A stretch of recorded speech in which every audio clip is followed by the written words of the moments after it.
What's up, Deuterinos? Welcome back to the Game Addicts Podcast, a show where we talk about the modern and retro video games that we play and collect. I am this Player 1 podcast, Player 1 Brando. This is this podcast, Player 2 Mike. Hello. How's it going, sir? You're very intense today. I had to wake myself up because we've been sitting here, sharing, typing, doing stuff. I got the chat here instead of here. That way I can see stuff more. Yeah. So if anybody wants to join and chat along with us, please do so. If we see it, we will respond. If we don't, we will get to you in a bit at the end of the show for any comments that we miss. We are live on Twitch at twitch.tv/GameAddictsPlay. And, of course, this podcast goes out to podcast services around the world and YouTube every single Thursday morning. Yeah. Man, we are on episode 97 of the podcast. Yeah.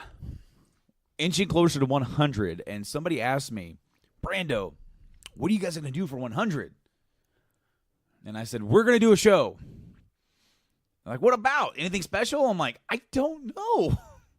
As many of these as we have done, I don't even know what we could do that would be super special. Well, we haven't done a retrospective in a long time. And that was usually something that we did those. I mean, we did them on accident at first, where an episode that wasn't even planned to be a retrospective. Oh, yeah, that's right. Halfway turned into one where we just geeked out about the PSP.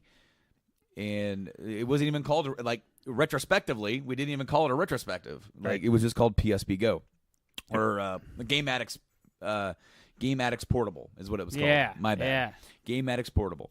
And after that, we did the PlayStation, Super Nintendo, Final Fantasy, Legend of Zelda, the regular Nintendo, GameCube, Nintendo 64, Game Boy, and Super Mario. We even did Super Mario. We did a Vita one, right? We didn't do a Vita one per se. Right, it wasn't. We did a, hey, you guys need to buy this now because Vita's dead. And it's dead. I actually covered that on our brand new show that we launched just this past week, very quietly. I didn't announce it. I didn't say we're doing this. I did it very quietly, and it was sort of like something I thought of last Thursday or Friday. Yeah. And I said, I kind of want to start doing this. Guys, we launched a new show, and it's called Game Addicts Plus. And what this show is, it's basically another live stream, but it's exclusive to Facebook Live. So go over to our Facebook, Game Addicts Play, facebook.com/Game Addicts Play. Follow us, like us there, and you're going to get basically, it's in the name, an addendum to the podcast, an added thing where it's going to be, I haven't decided a length. I think I did about a half hour. Right. It was just me. Yeah, I didn't I didn't even ask for you. I said, don't worry about it. Yeah. It might be both of us. It might be us on Skype. You never know. We don't know exactly. I'm just going to let this show kind of form and become its own little thing because I want it to be shorter, but the main thing is I want it to be interactive with our fans, with our listeners on Facebook. If you are listening to us and you want to try and I did this at around noon on Sunday. Basically, there's no guarantee it's going to be every week, but if I am going to be streaming gaming content on Sunday, I'm doing a show. Right. I'm doing a preamble. I'm doing a Game Addicts Plus first. And that's whether or not if I find some news stories that came out after we did the podcast, that came out Thursday or Friday. Yep. Or if there's just something to add in, or we're doing this, or we got some news, or what's going on with you guys. That's the kind of show that this is going to be, a little bit more laid back, less structure. Like the first episode, I talked about some new stuff. And I kind of filled you guys into what we're going to be doing. Of course, we announced last week we're going to be doing the Extra Life gaming stream on November 3rd to help raise money for for sick kids. And so I said that I kind of talked about that. I even played the Jeopardy video about gaming. And that was hilarious. So it was just me hanging out, and I had a few people tune in. Nobody really commented, but that's the thing. Go in there, come in there, talk to me, talk to us. That it's not like you can't during this show if we're on Twitch, but especially if we start getting comment after comment, sometimes it throws you off your little game. It's like we're talking and we're having a good flow of conversation, and then we get chat. I want to interact with people on the chat, but if we start getting too much, it may end up throwing us off. But Game Addicts Plus, lay back, talk. What's up, guys? What's up? It's okay. So what's been up with you, man? Well, work. Well, okay. you just built your wife's PC. Yep. And now you're planning on building another, but it's a different monster entirely. Yeah, I'm still pushing back the big boy because money-wise, but this one, essentially, it's the fact of I don't want to keep passing back and forth the laptop. Mm-hmm. So I have kind of budgeted a streaming PC. It's nothing special. To most people, it'd be a pretty good gaming PC, but for what we need it to be, I'm hoping that it kind of turns into ours here, so you don't have to carry this around everywhere. Mm-hmm. It's just a little i5 PC for streaming, nothing super fancy. But still, it is significant. The thing is that when we started the show, and we racked our brains what to name this show for days and almost a week. Every single good idea we had, it was taken. It was taken. Right. Every time. So when we settled on the Game Addicts, it was multidimensional. Yeah. It was we're addicted to playing games, but also we were addicted to collecting games. We were addicted to the hunt. Yeah. I was pretty bad for a good couple of years. I have now weaned off. I've gone to Game Addicts Anonymous. I've GAA. I'm now I'm now kind of away from the collecting bug. I still go from time to time, and there's still some things that I want from a collector standpoint to complete a few things. Right. Especially for GameCube, especially for Wii U. There's like right now, if I had the money just to blow, I would go buy some Wii U games right now because they're starting to get cheaper. People are like, switch, take all my Wii U stuff. And it's not that it's super cheap, but it's cheaper. It's like $12 to $20 for a lot of games. And I'm talking games like Hyrule Warriors. I'm talking games like Smash Brothers are that cheap. Yeah. That's amazing. Those games always hold their value. And they're going to go back up, especially when, in like 5 years, when everybody forgets about the Wii U and people go, that system wasn't so bad, really. I mean, it's kind of like a Fisher-Price Switch, but yeah, pretty much. Like it has some good games, and then people are gonna just go out and seek them. Since there's only like 12 million consoles out there, and then you take those number of consoles, and then it's like the Dreamcast kind of all over again. Yeah, as far as like how many games are out there, but I haven't been biting on anything. Every time I go to our local store, I walk around with the same 2 movies, and then I put them back. And I mean, these 2 movies don't add up to even $10, but I still put it back. We go in there and look at the pops. I look just to look at like what Super Nintendo games they have in. By the way, Tim did buy that game. Which game? House of the Dead.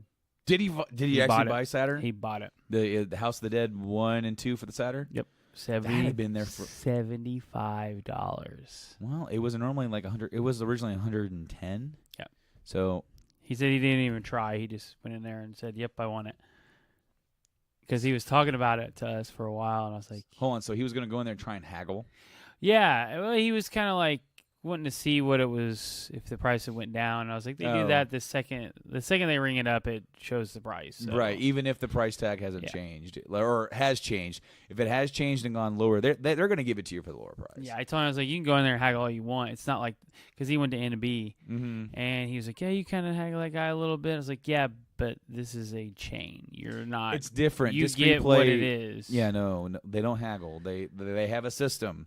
Yep. And you go in there and it's like, can I get this for a little? Sorry, that's what it is. Yep. It is, They don't have any control over that. No, they have zero control. But he said he went in there and got it. I don't know if he didn't tell me if he booted it up or not, but he was just like, yeah, I had to go in there and get it. He's been having the itch to buy something. Well, he's been he's a bigger Saturn collector. I would love to try and get into Saturn and play some Saturn, but I'm not even in the mode of wanting to go out and buy the system and then wait to buy the games. He said that he's been collecting that for a couple of years and he's only got 40 games. Yeah. And he pretty much picks them up. If he sees them, he doesn't have it, he picks it up. Right. And then I'm not like that. I'm a guy that, man, I'm going to have a hard time shelling out any money for something that isn't a decent game. Right. I don't like to buy crap games too often. I have some for the PS1, but that's nostalgia. Yeah. And I do have a couple for the N64 that I just happen to end up with in bundle deals. Like Dual Warriors or whatever that game is. That's freaking awful. Maybe one day we will make a day where each of us picks a couple of games that we know are atrocious. Superman, Super Nintendo. Superman 64.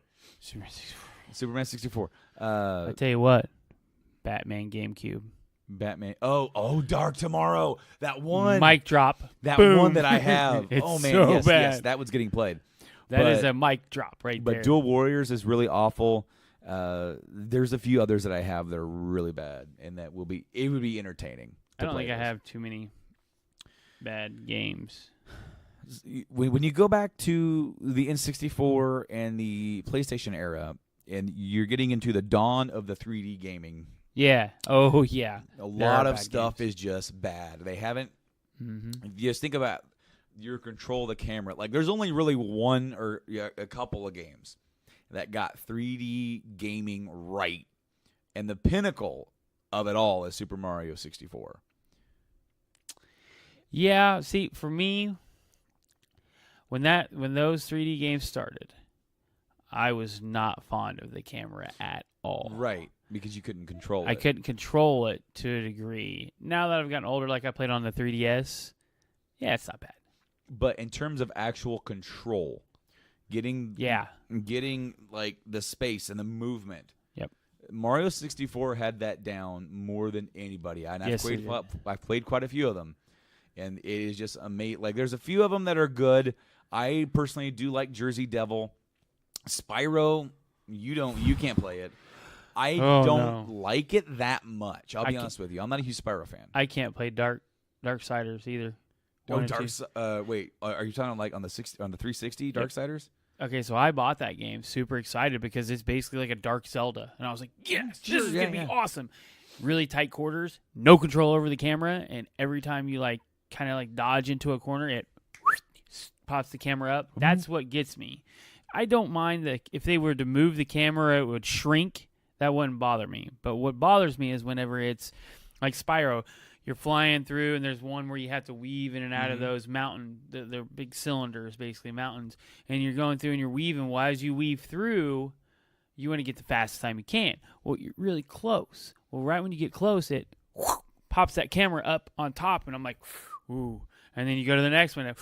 On the other side, I'm like, ooh. And then as it keeps going, ooh, about an hour and a half into it, I'm like, okay, I gotta put it down. But Metroid Corruption, Metroid Prime 3. Yeah. So you had to do the Wiimote. Yes. And I sat there, and at first I had trouble. I puked twice. Legitimately, I puked twice. You love that fucking series, and I could just see you going, nope. It's happening. And I literally got to the point where I was good enough. Now I played through Prime because I have the 3-pack. The trilogy the for the Wii. Yeah. So I don't have a choice. I have to use the mote.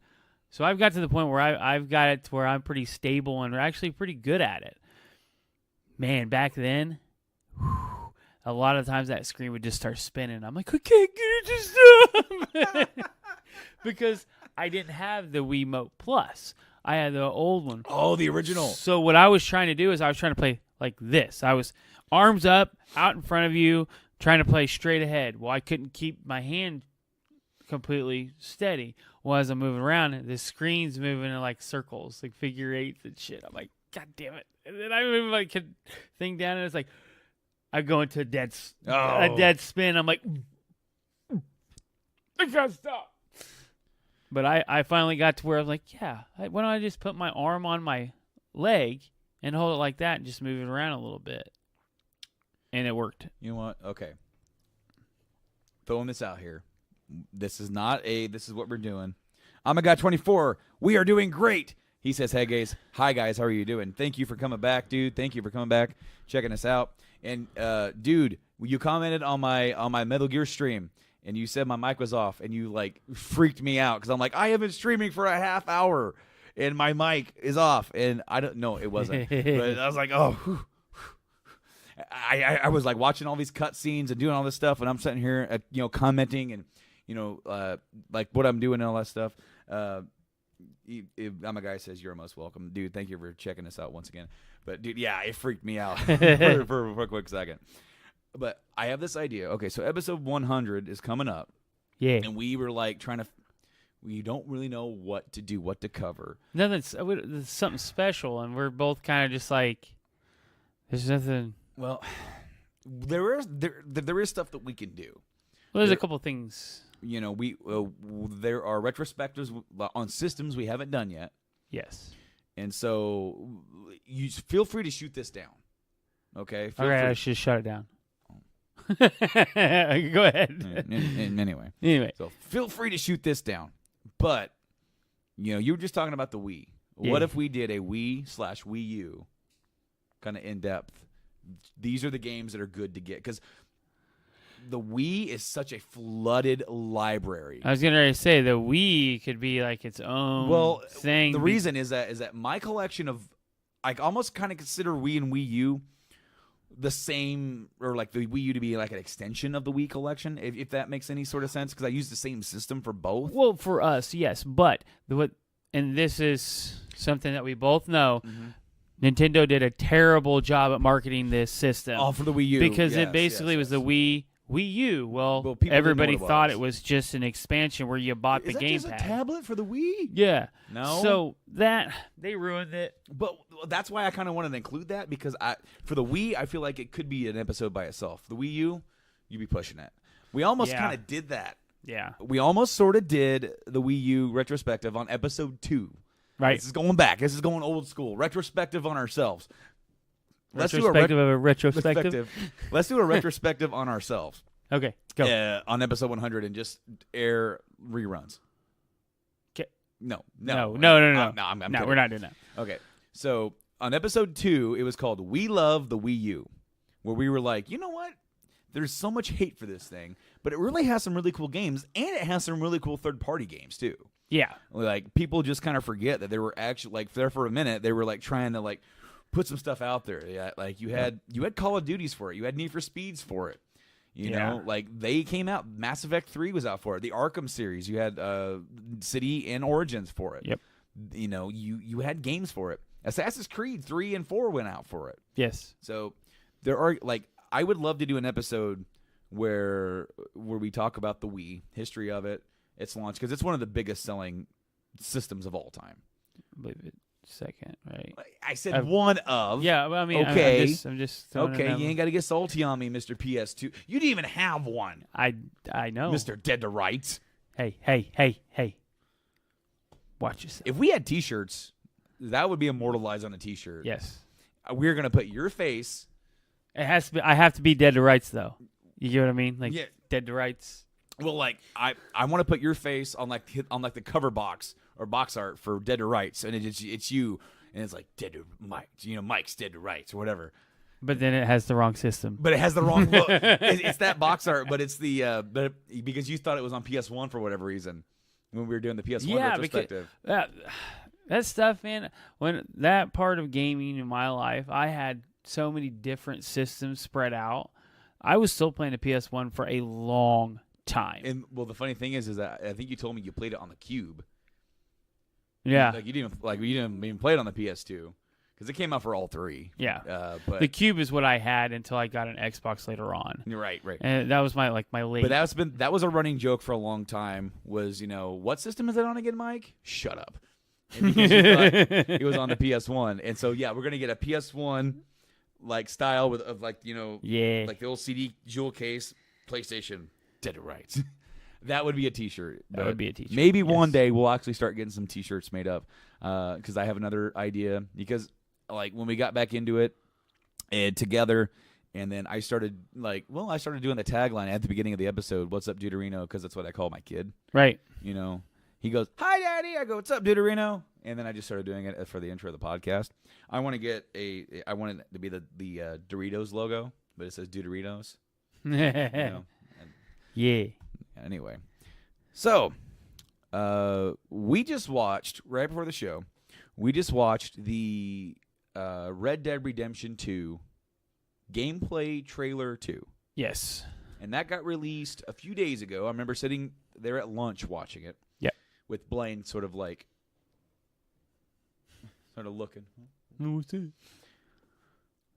Since this is not something that was on your radar, gut reaction, what did you think of that?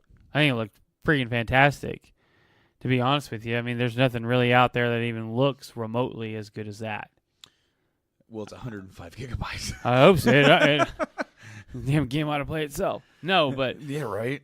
It looks amazing. No TV show included, and it's still that big. Right.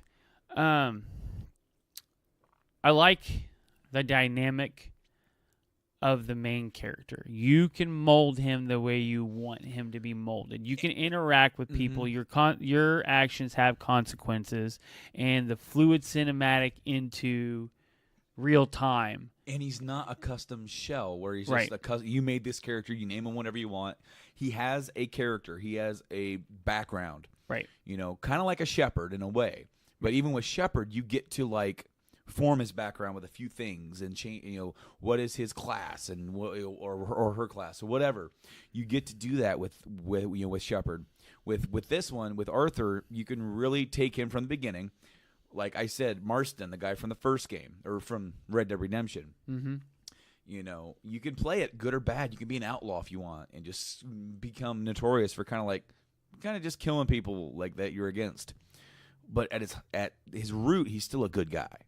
You can't corrupt that. You can't go sleep with prostitutes. He will. This one looks like it can. Well, maybe they didn't show it, but maybe. Marston, he would always turn him down and say, "I'm a married man." You know, he had a family. Arthur he's a different guy. He's a different spot in his life, it seems. Yeah. And you can make him like a really good guy that's running with a gang of thieves, you know, or you can make him just be a freaking asshole. And did you notice you could do bounties? So you could actually go full blown bounty hunter. Well, and that's something they brought forward from the first game, or from I keep saying the first game. The first game is actually Red Dead Revolver, right? But Redemption 1 did have the bounty system where you could go and to each town and at the sheriff's office, they would be posted near the train station. I say train station, and you could grab one, and you would get paid so much if they were come back if you would kill them. And you would get paid more if you would tie them up, put them on the back of your horse, and ride them back into town. Right. A lot of times, it wasn't just one guy. You had to get one guy. But a lot of times, they had a whole gang with them, a whole posse. Right. You had to take them out and then leave that one last guy alive. And then you had to take him alive. So, that was a really good way to make money. I like that they brought that back in. I also really dig the Rockstar has taken from the newest Grand Theft Auto the whole ability, you can eat, you can change your style of clothing, you can do all this kind of stuff, and things in GTA that are kind of immersive, you know.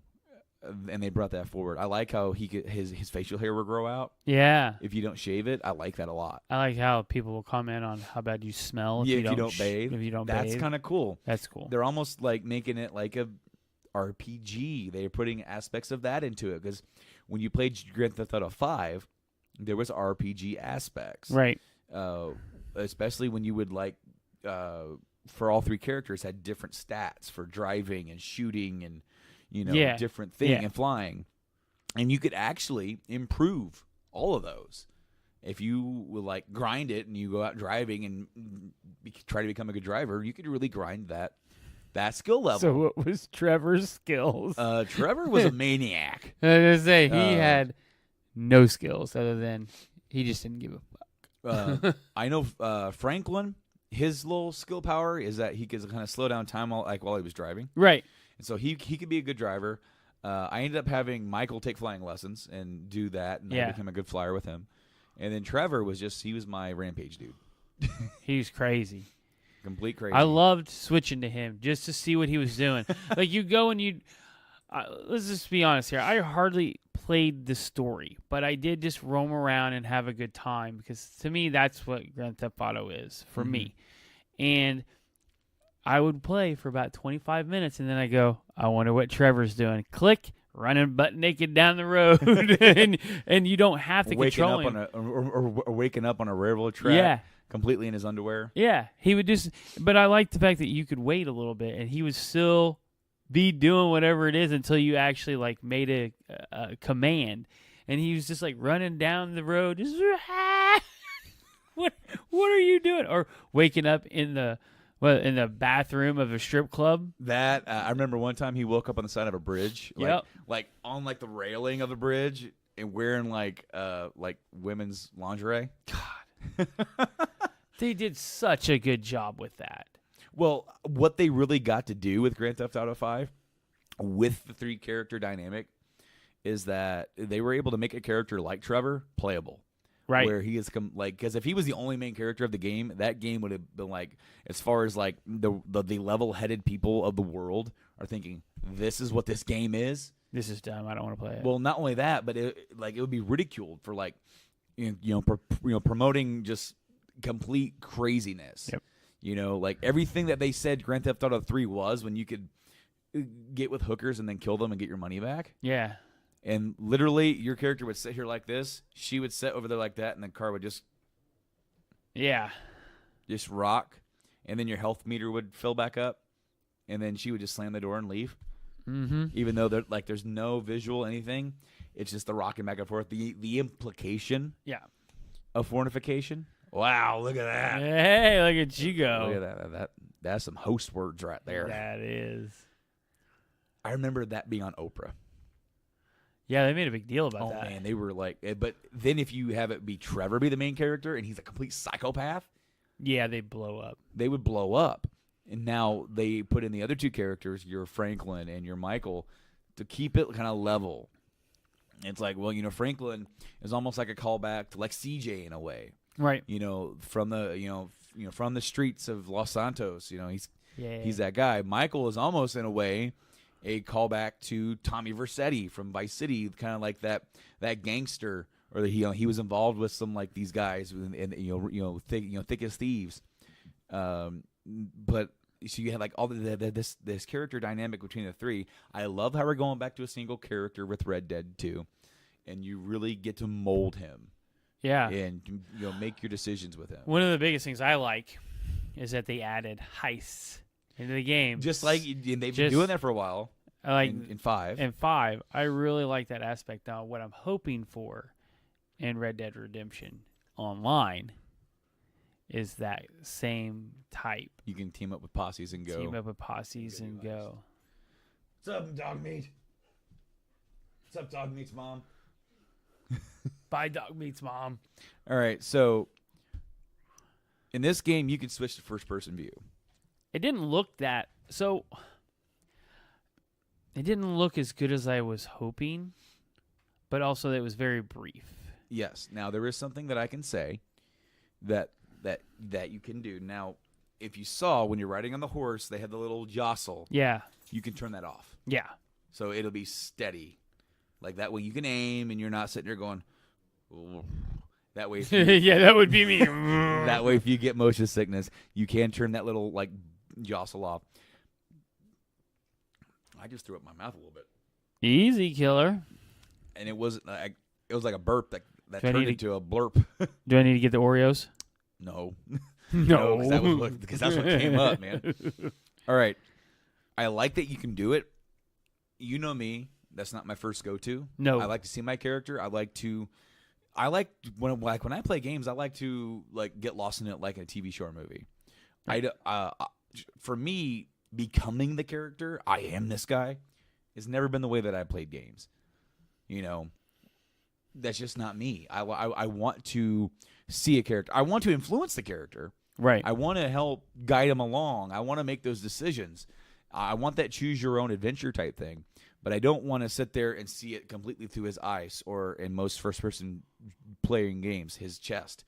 Yeah. Because, that's where your eyes are. Like, have you ever seen that cartoon where it's like real life, holding a gun, and then first person shooters, the eyes or faces like down here on his man. Yeah, boobs. they're like right here. It's so weird to me. And, I think I've gotten better at it over time. I can play those games now without curling my nose up. Right. But they're still not I will probably switch back and forth just to see, especially if I'm inside, especially if it's something I want to pay close attention to. I did see that when you go shopping in general stores, it will go to first-person view, and you'll be able to select. Well, I mean, yeah, and that's, to most people, that's just a normal select menu. But I like how be immersive for. Yeah, I like how you can have the first-person view with a game that looks this good, and you can just get lost in the immersion. You can choose to play the game that way, and I think that's a really good move on their part. I like so a lot of people are with gunplay. A lot of people are accustomed to that. Eyeballs on the chest. I know I am. I'm sorry. It's just, to me, it's natural because I played a lot of Call of Duty, a lot of first-person shooters back in the day. Yeah. So the third person doesn't bother me, but I like the fact that it will be. Sorry, you gotta stretch my legs. It'll be hard for me to go to first person if I was to purchase this game, because there's so much that happens to your character for the little things. Like you throw a deer or a turkey over your shoulder, well, the blood drips onto your shirt, and you can see it slowly stain down the shirt. That stuff is so cool and unique. I don't want to take it away from the game. Right. Yeah, and that experience. For me, that experience, I mean, yeah, after you kill like a couple of turkeys, it'll be like, okay, cool. But every time you kill a new creature, you're going to be like, well, how's this going to look? Well, then it's also like that one trailer we saw where he goes into the mud and it's all over his clothes, and he's all like wet and he's dirty. And you're right. I want to see that as well. It's just something you don't want to take away from the game. But going back to the trailer, I love the new camera angles that you can do. You can do like really cool cinematics. They did a really cool one with the mountains. So they had the fog and the clouds. They had the mountains, and they had you riding on a trail, and the camera was following you like a drone. And it was literally just videotaping you like a movie. I was like, that looks cool. Man, I could see some awesome shots. And then it has one of him climbing the mountain, and he's at the top of the mountain, like a little campfire area, and he's standing there, and you're like almost at cloud level, and he's looking down over the valley, and like you can change the angle of the.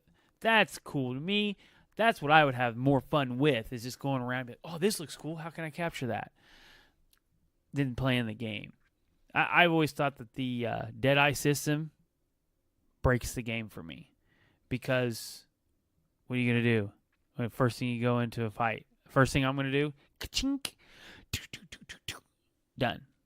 Like you can pretty much smoke everybody instantly. Well, and the thing is that in the first game, they would give you enough enemies that you could probably take out, but then there would be more, and you would actually have to do the gunplay. Yeah. So, like, you can use it, but it's not infinite. Right. And it doesn't refill. Like, you actually have to do stuff to refill it. You have to. Yeah. In the first game, I think it was like drink whiskey. So and then you had like harder whiskey that you could drink, like moonshine, that would give you like infinite stuff for a while. Right. So, but for me, that just. Well, to me, it's like VATS. See, I never use VATS. I feel like it's a great option for people to be able to use it, and it's also a quirk. Yeah. Like if you're not as good at it, definitely take advantage of it. And I think it's a nice thing to play around with, especially when you can start like. Because they said, it's going to progress over time, and that's what it does in the first game. Yeah, as well. where it showed the critical spots and stuff like that, which you kind of already know. See, in the first game, you could just slow down time, and you had to manually aim it, and then you unlock the ability. You would aim, hit a button, mark it, hit a button, mark it, hit a button, mark it. Yeah. The best Deadeye of Red Dead Redemption 1 was at the end of the game. I knew you were going to say it. The end of the game. Where he's standing in front of like 20 dudes. And he goes, like they're all sitting there with their guns. and he's there holding them off so his wife and kid can escape. Yep. Taking his gun out. They're raising theirs. And you're looking for that son of a bitch who fucking double-crossed you. And he's behind them. You can't get him. But you're just like, you. And he took out guys, but obviously it wasn't enough. Right. That is such a... And then, like, he's sitting there like Peter Weller in RoboCop. In that scene when he was, like, full of, like, holes and falls over dead. And then they just walk away. And then you have to play as the kid riding back on the horse with the mom. And then the kid. And then you play as the kid 5 years later when he's burying his mom next to his dad. And he takes him out. And then he goes and takes out the motherfucker who double-crossed you. Yeah, it's a great... It's like that sense of satisfaction. That twist in that story almost got spoiled for me. Because I walked in and saw Rob playing as somebody else. And went, that's not him. He goes... Yeah, you might want to go. and he was just wandering around doing stuff, you know. At least he was nice enough to say, "Hey, you should stop." Well, so once I found out, I was like, oh. And then I'm like, now what?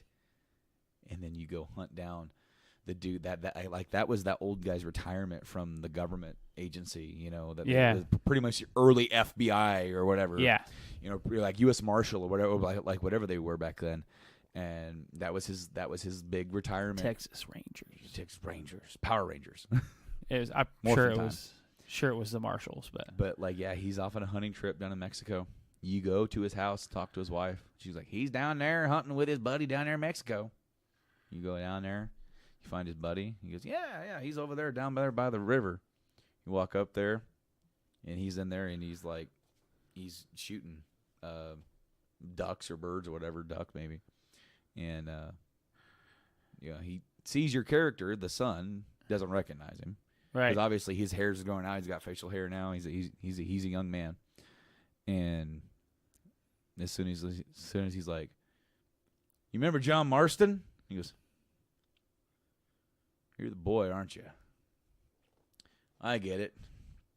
You know, come back, try and square up with me for what I did, your old man. Ain't gonna happen, you know. And then you have one last little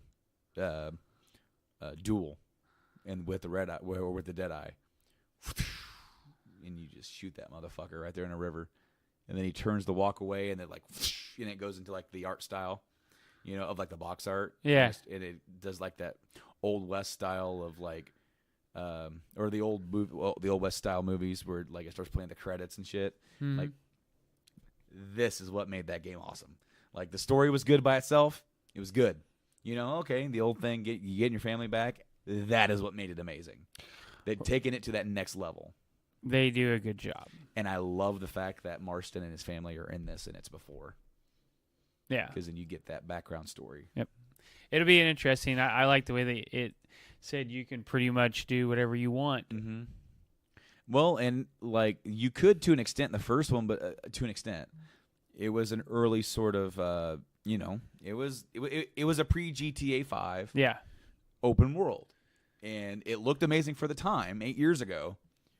This looks like 105 gigabytes worth of memory. Yes, it does. So I'm super excited for the game. I will be streaming it day one, October 26th, right here on the Twitch channel. I have 4 days before my baby comes out. Well, till my break it early test comes out. My beta. 4 days from October 30th. Well, that's whenever. Yes. And that's from then. I thought you were saying from today. I'm like, sir, you are mistaken. No, that's why I said I will be waiting my 4 days for that. And so I will be streaming that day one. Unfortunately, we have to work the next day, so I can't stay up too late playing it. But I'm gonna strike a deal and say I want some time to stream this and get my first reactions from it. I will be streaming it. I'm not gonna stream probably the whole game on our. I don't want to do that with brand new games. Yeah, we don't want you guys to see the spoilers and stuff. It's not even so much about that. I want to be able to sit back and enjoy it for myself. Yes. Instead of trying to talk and say this and say that. That's difficult for me, and I found that to be very, very difficult for Spider-Man. Oh, I like this. Oh, this is neat. That I'm vocalizing my thoughts, but I'm still learning how to do that to to an extent. As I'm about ready to unplug my microphone and kick me. Yeah, and kick you. I had an itch on my ankle. That's all right. Sorry.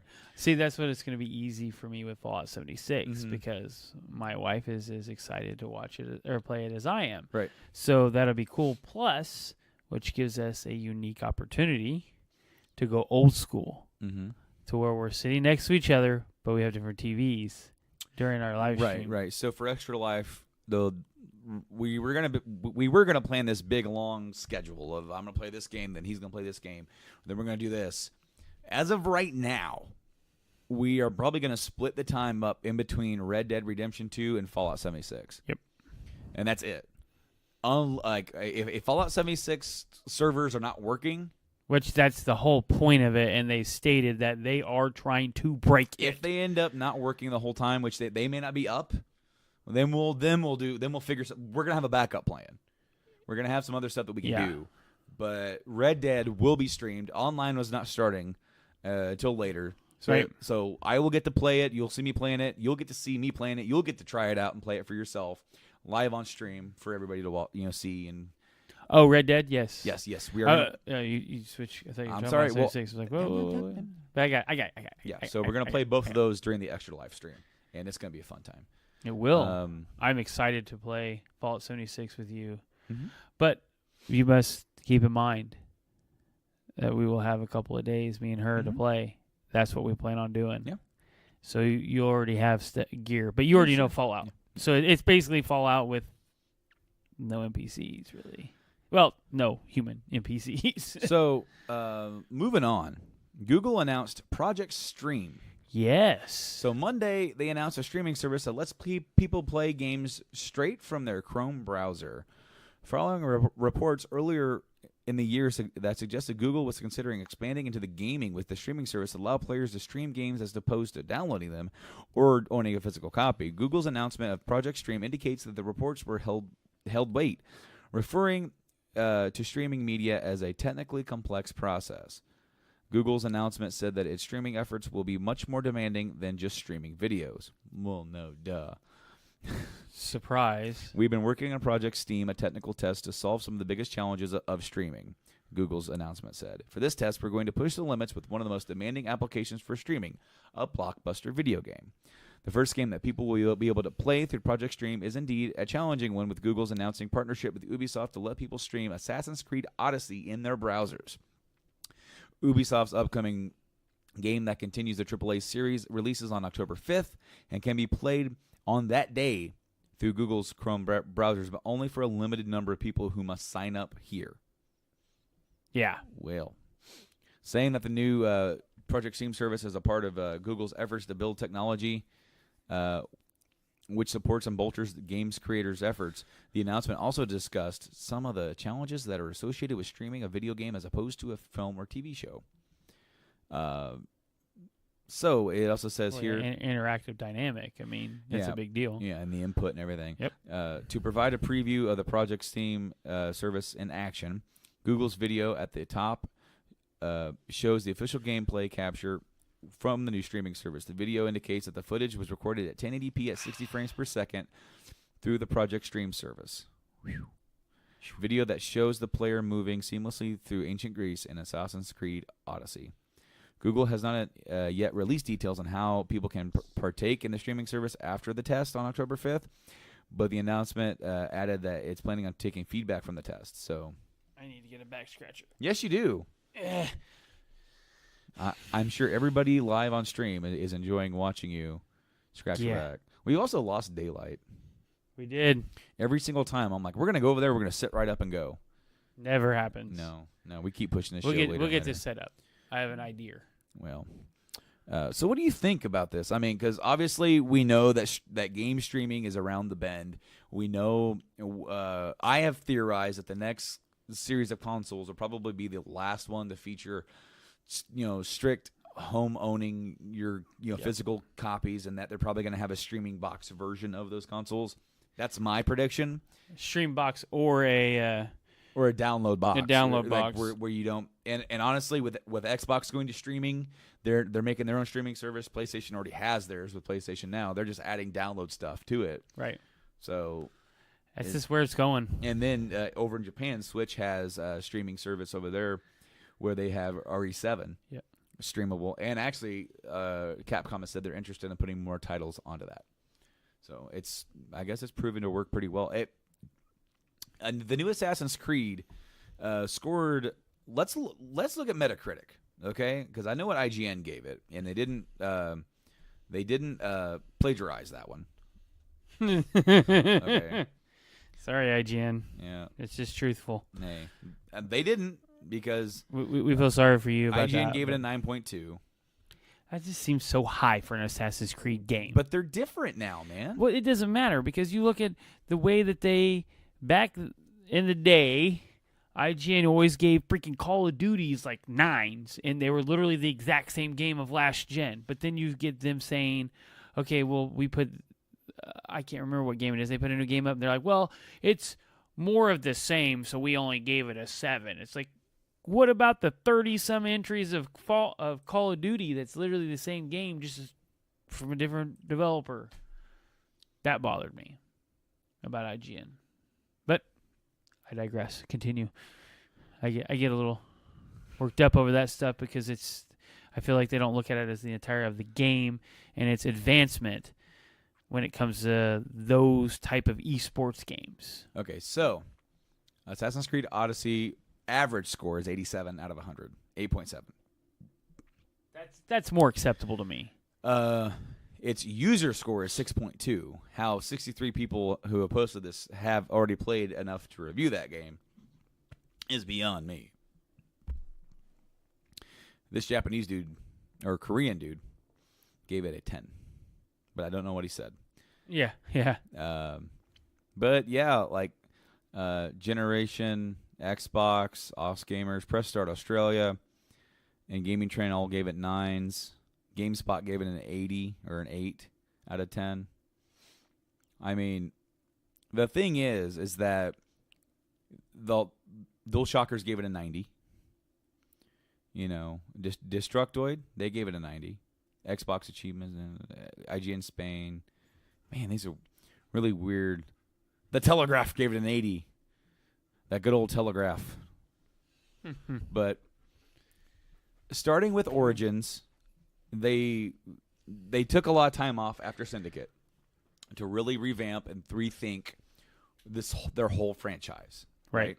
To change the core dynamic of the game while still making it familiar to those who were fans of the series. Yeah.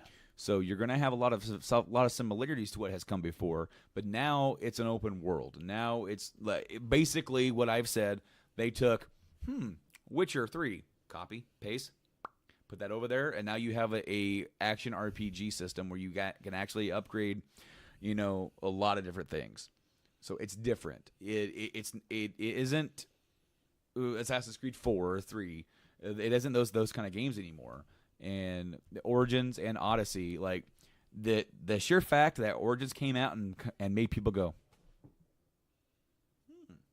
and then this comes out and it furthers that, is a good sign. Yes. Now, it's no Ezio story though. Be that as it may, it's a really good sign that they are starting to, make advancement and not just make the same game over and over again. Right.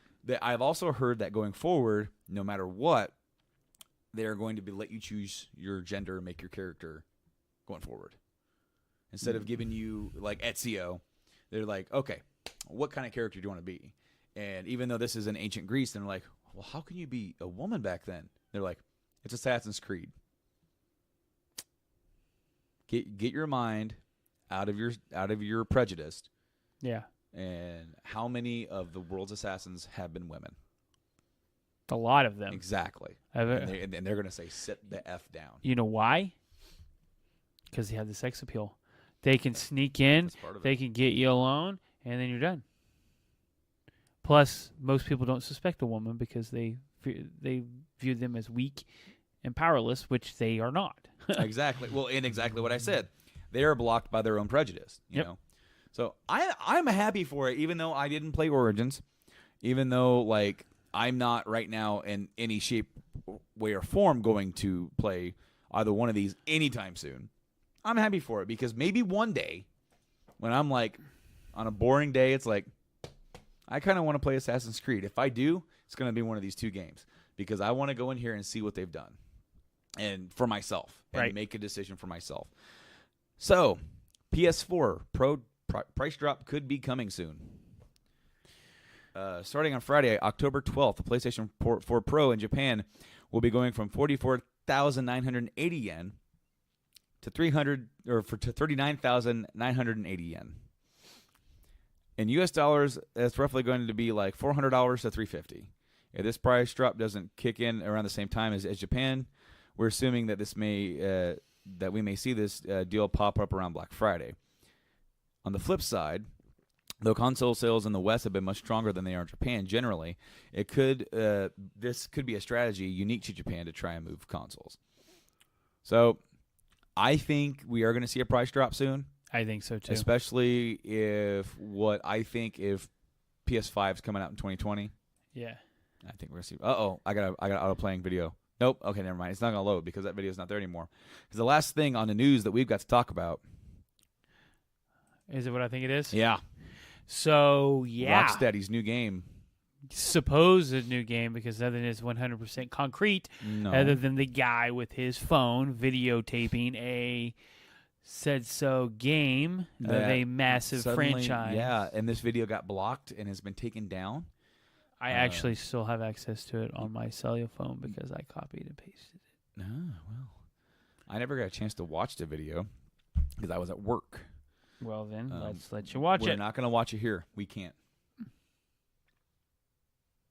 Yep, that's true. That is very true because they will shut us down. No exceptions. No exceptions. Anyways, guys, so what this was is a quote-unquote Harry Potter open world game. Yeah. Which, in my opinion, why are we just now getting this? Here we go. Don't worry about it. Don't worry about it. Jeez. Yep, stupid people from work. Yep. So this looks fantastic. If this is what they're pulling out, holy crap. Here's my key, though. I think the biggest selling point of this game is the fact that, you come in your 5th year, you choose your house, blah, blah, blah. You get your customization of your character, said story. Here's the thing.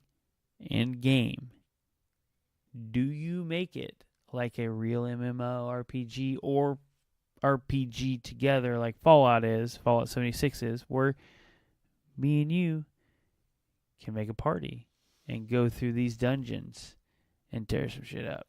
Well, all right. That would be huge. You have to think about who the developer is. Yes. It's Rocksteady. Mm-hmm. Okay. The last 3 games that it made, as we're getting shared on Twitter right now, getting retweeted. Oh. Thank you. Yeah, thank you. Whoever you are. Who are you? Oh, it's we were followed by Stream Spread, and then Combo Pod is that really cool retweet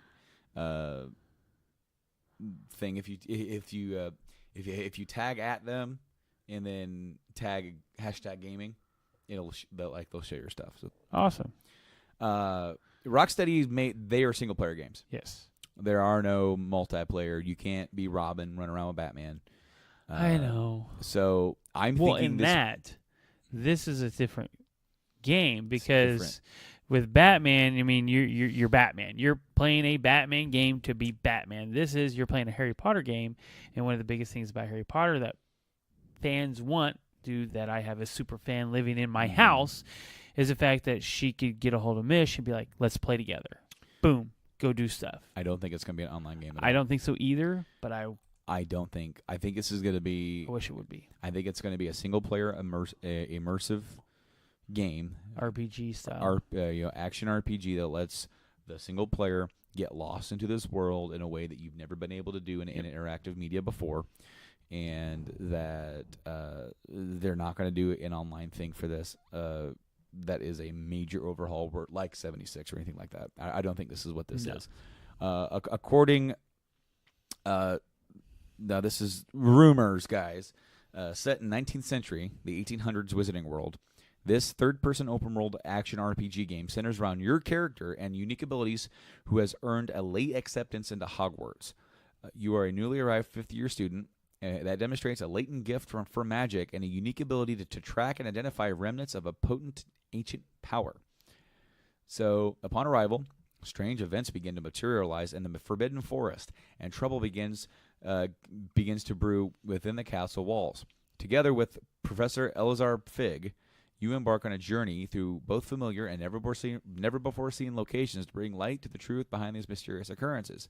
On your quest, you will craft potions, master new spells, and discover fantastical beasts.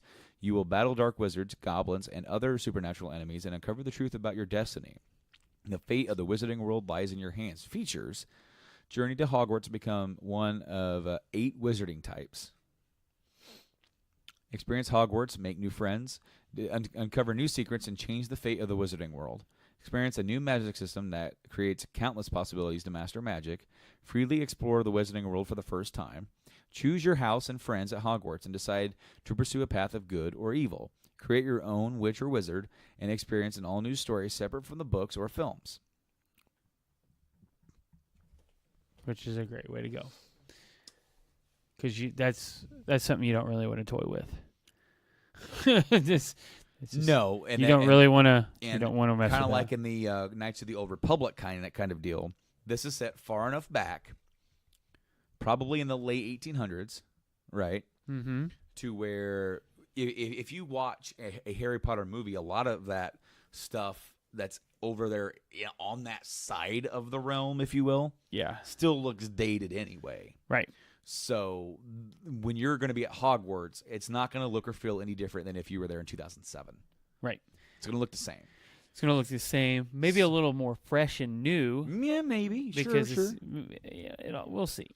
Okay, apparently this is another supposed addition. The as of yet to be announced RPG currently titled Harry Potter Magic Awakened. Although other titles, including Magic Forever, are also in the mix. Other Potter games are also thought to be on the way. I don't know about Magic Awakened. In a way, I'm against calling it Harry Potter anything. Because Journey to Hogwarts. I was like thinking, what's the name of the brand they use for it now? It's called Wizarding World. Yep. Whenever you see like the new trailer for Fantastic Beasts, it was Wizarding World. It tells you, oh, this is Harry Potter. Besides a little dun dun dun dun, everybody knows that, right? That classic score made by John Williams, Star Wars composer, made that. Doesn't surprise me one bit. In fact, I'm pretty sure it was him. No. I got it. No, you do not. I have it. This is my. I am so sure this is John Williams. Load, you son of a bitch. Harry Potter and the Sorcerer's Stone, because he only did the first 2 movies. Because I want to say that John Williams works very closely with Chris Columbus. He's the director of Home Alone. Yeah. Original music by John Williams, and he's the guy that wrote the dum da da dum dum dum da dum dum, and they kept that obviously for every single freaking movie. Well, yeah, because it's with different. I love how the movies go on, how it changes and gets darker. Yes, and, some more somber. Which is pretty much how the books progress. Exactly. I mean, it's supposed to be like kiddish. You read it at a young age, and then it grows with you, and that's awesome. Yeah. And then in the last book, Deathly Hallows, it's like carnage. Oh, dude, it's carnage. It actually is not full carnage until the end. Yeah. I just listened to the whole series. It's just and it is a little boring, but it's also very dark, and somber. But I understand calling it Harry Potter because you want it to be recognizable instantly, right? You want it to be Harry Potter because you're riding on the coattails of Harry Potter. Right, but then you also don't want to just have them play through the story of Harry Potter. Because you want them to be able to get lost in this world and tell a new story. That's the whole point of expanding this universe. With the Fantastic Beasts movies, you get to see more of the lore, more of the background, more of everything. With this, you're going back even further away from all of that. And the only thing that you need to get correct are the key parts and key people like Professor Fig, who is, we may or may not have really heard about, maybe just in passing. Yeah. And then they can almost have kind of free reign to tell what kind of story they need to tell as long as they don't mess with the future events. Yep. Which they're not going to. No, absolutely not. They have, at that far back, it's a little hard. Mm-hmm. Maybe get a little glimpse at, well, when did Dumbledore attend? Oh, you know what? Because how old was he? Okay, so 100 we're going to find out. Dumbledore, as I cannot type. Now I can. Dumbledore. Bird name. Birthday.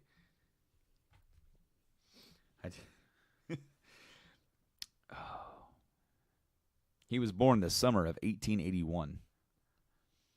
So if it's in the 1890s. That's it. At age 11, young Dumbledore could be starting Hogwarts. That's what I'm thinking. And you could come in as a fifth year, maybe he would be early on. First year, second year, maybe. Mm-hmm. And he would be in Gryffindor, and you would only really interact with him if you were in Gryffindor. That would be cool. Huh. Interesting. It clicked on me. I'm like, when was he born? I want to say it was in the 1880s, but I'm not sure. My God, I was close. Yeah. It'll be interesting to see because you're taking that key, like one of the biggest characters in that series, and now you're seeing him as a young wizard that knows nothing. Jon Snow. Yeah. You know nothing, Jon Snow. You know nothing, Jon Snow. He knew a lot, apparently. Oh, he knew. He's knew got so much. He's got it around the ring, around the finger now. Well, guys, I don't really have that much more to talk about. I don't know. Yeah. There's really not a whole lot of news. New games coming out. Assassin's Creed comes out tomorrow, as you're hearing this. Blaine is getting it, so he's going to tell me all about it, I'm sure. Yeah. We got a few more weeks until Red Dead Redemption 2. It's going to come in the mail, and I'm going to have the wife install it. Yeah. While I'm at work. 105. This will be going by the time I get home. Yeah, probably. Well, think about how big was Spidey? 50-something. 50-something. It took an hour. It took me like an hour. Yeah, 45 minutes. It actually took me an hour and a half because mine messed up. Yeah, that's right. Because I was trying to hook up to start capturing, and it was like, why isn't this going in? And then I accidentally unplugged the PlayStation. Yeah. When I restarted it, it wouldn't move forward anymore on the installation, so I had to restart it. Mine, it was about 40 minutes to fully install it, but I also have, super high-speed internet here. Well, I mean, the internet had nothing to do with that other than, like, the update. And my update was pretty quick. Yeah, it was only 5 gigabytes. My update was done way before the install was done. Yeah. But, yeah, like I said, it took a long time. But 105 gigs. I have actually heard a rumor that Red Dead Redemption 2 will be the first game of this generation on the PS4 and Xbox One to have a 2-disc ship. Yeah. One's going to be an entire install disc. Both of them are going to be install discs, but one's going to be just for the install, and the other one's going to be your key. Yep. To be able to your verification key to boot it up. So. How big are a Blu-ray discs? 60? 50. I want to say they're floating around the 50, 60 area. Yeah. So, well, they had to be, because Spider-Man was like 54, excluding the update, so. I thought it was just 50, including the update. Let's find out. But, yeah, last. Dual layer Blu-ray discs are about 50 gigabytes. The HD Blu-rays, the 4K Blu-rays, I think those go up to 100. But they're probably not going to ship Red Dead with that. It's probably cheaper to do 2 discs of the regular Blu-ray than it is to do 1 HD Blu-ray. Right. And even that, guess what? Can't play HD Blu-rays. The PS4 Pro or the regular PS4. So you wouldn't do that anyway. 45. It's 45 for Spider-Man? Yeah. So it was Very right sick. underneath the threshold. Well, folks, thank you guys so much for joining us on this live edition of Game Addicts Podcast, episode 97 here on twitch.tv/Game Addicts Play every single Wednesday. We're live. Every single Thursday, this podcast goes up in video form on YouTube, and audio versions go up on the audio podcast services around the globe. You can click on any one of those up there in the corner. Apple Podcast, Podbean, Spotify, Stitcher, TuneIn, Google Podcasts, and, of course, the YouTube button. You can go up, you can see this version over there. Download them. Go. Love it. Subscribe. Rate us, if you will, on Apple Podcasts. It helps us out a lot. Review us. And, of course, you can join us on social media at Game Addicts Play, over on Instagram, on Twitter, and on Facebook, where you can get the brand new exclusive Facebook live-streamed podcast, video podcast. Yeah. Game Addicts Plus, going at you almost every single weekend.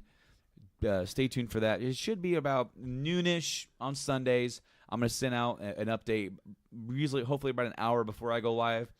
I'm going to be hanging out. Maybe Mike will show up one of these days and be able to hang out with me. We might Skype it. Yeah.